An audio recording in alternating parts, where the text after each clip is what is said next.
क्या आप जानते हैं देहरादून में एक वक्त में नागकटी रानी के नाम से एक रानी थी जो राज किया करती थी। आई नो नाम बड़ा इंटरेस्टिंग सा है, इनका नाम ये क्यों पड़ा वो भी आपको बताऊंगी। इनका असल नाम था रानी कर्णावती। इनफैक्ट रानी कर्णावती को आप देहरादून की झांसी की रानी भी कह सकते हो।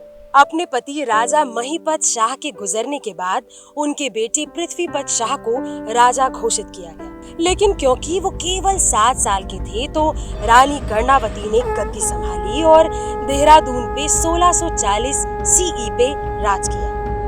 She was then one of the few rulers जिन्होंने मुगलों के साथ न सिर्फ जंग लड़ी बल्कि जीती भी। इनफैक्ट मुगल सोल्जर्स को हराने के बाद शर्मिंदगी महसूस कराने के लिए रानी कर्णावती ने सभी सैनिकों को जिंदा तो छोड़ा लेकिन नाक काट दी। इसीलिए ही उन्हें नागकटी रानी कहा गया। जस्ट इमेजिन उस वक्त में एक रानी का इतनी वीरता दिखाना, इतनी ब्रेवरी दिखाना कितनी बड़ी बात होगी। और ये वो समय था जब गढ़वाल और कुमाऊं में, गढ़वाल और मुगलों में बहुत स्कर्मिशेस रहा करती थी।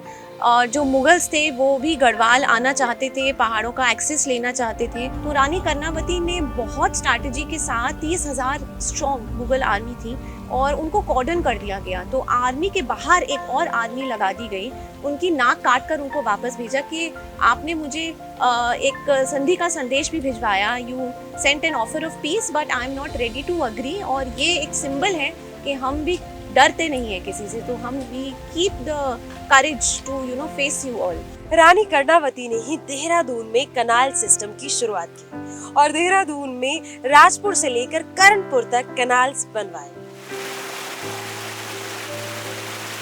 बाद में जाके अंग्रेजों ने उसे रेनोवेट किया। ये कनाल्स कभी वाटरफॉल तो कभी शहर में स्थित चाय के, लीची के, बासमती के बागानों की सिंचाई किया करते थे। तो कभी जो शहर में वाटर लॉगिंग हो जाती थी बरसात के वक्त में, वो पानी इन्हीं कैनाल्स के रास्ते से निकल जाया करता था। बल्कि ये कैनाल्स देहरादून के टेम्परेचर को भी बैलेंस किया करते थे।